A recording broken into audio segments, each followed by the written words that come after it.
Eu acho que a gente pode chamar a cibercultura de uma cultura da leitura e da escrita. E da leitura e da escrita de forma ampla, né? A cultura massiva dos meios de massa, pré-digital, é uma cultura apenas da leitura, tá certo? O que nós podíamos fazer era ler.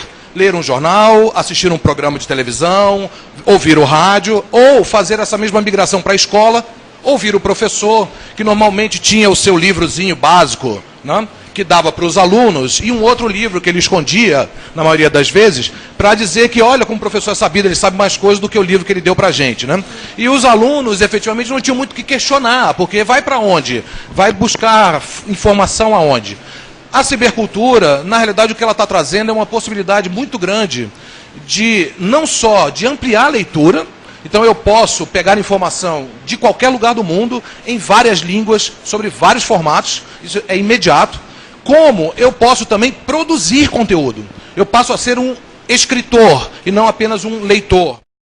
Eu queria colocar assim, 3 princípios, que eu acho que são 3 princípios fundamentais para a gente pensar, e a gente pode explicar isso para tudo. Blog, software livre, Twitter, que são 3 princípios chaves que eu vou, nesses 15 minutos que eu tenho aqui, tentar falar como é que nós devemos pensar a educação nisso. Tá certo? O primeiro princípio é a liberação da emissão, que é justamente essa possibilidade de escrever. Antes eu só podia ler. E a inclusão na cultura massiva, o que a gente ensinava? A ser um crítico daquilo que a gente lia.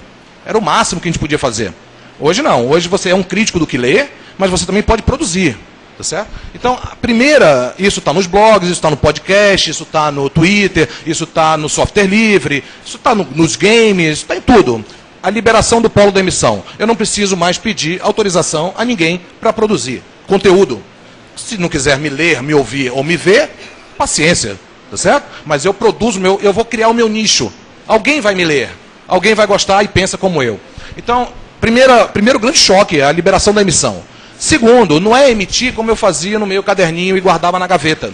Essa emissão só faz sentido coletivamente e em rede. É esse que é o grande barato aí.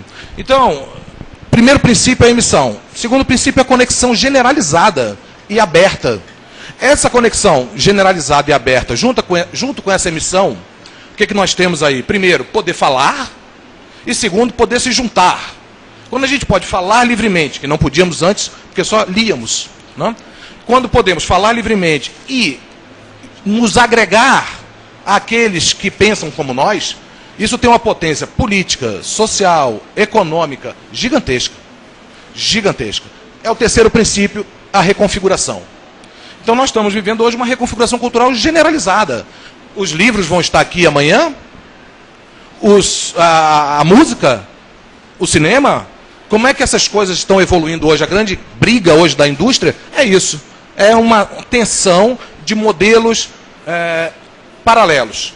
Eu estou falando de reconfiguração, eu não estou falando de eliminação, nem destruição. Tá certo?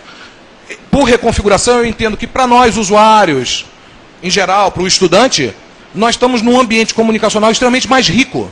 Porque eu tenho uma informação que pode ser mediada, controlada, confiada, não? Como eu tenho uma informação aberta, que eu posso buscar a minha informação. Então eu tenho 2 sistemas em funcionamento. O que eu tenho chamado do sistema de massa, que é esse polo que controla a emissão para uma massa de leitores, e um sistema que eu tenho chamado de pós-massivo, que é todo mundo podendo conversar. Essa é a grande potência. É a potência da conversação. Como é que a gente tem que pensar a educação?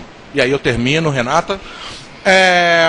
Fala-se muito de virtual, atual, virtual, escola virtual, professor digital, etc.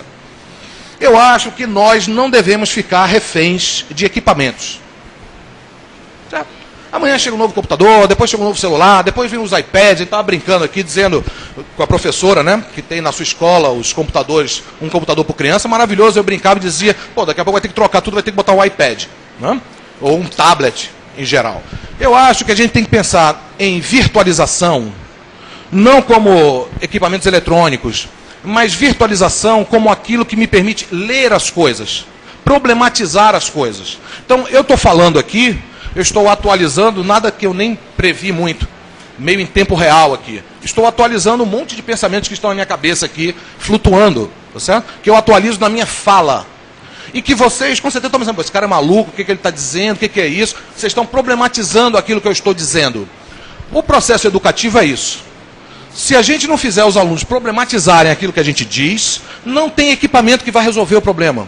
Tá certo? Então nós temos que fazer, e temos que atualizar, depois pedir a eles, vem cá, nós discutimos um monte de coisa, o que vocês têm a produzir sobre isso? Aí eles atualizam. Atualizar é escrever. Virtualizar é ler. O que nós temos que fazer é usar esses dispositivos para, de novo, para fechar a minha fala, produzir mais leituras e escritas.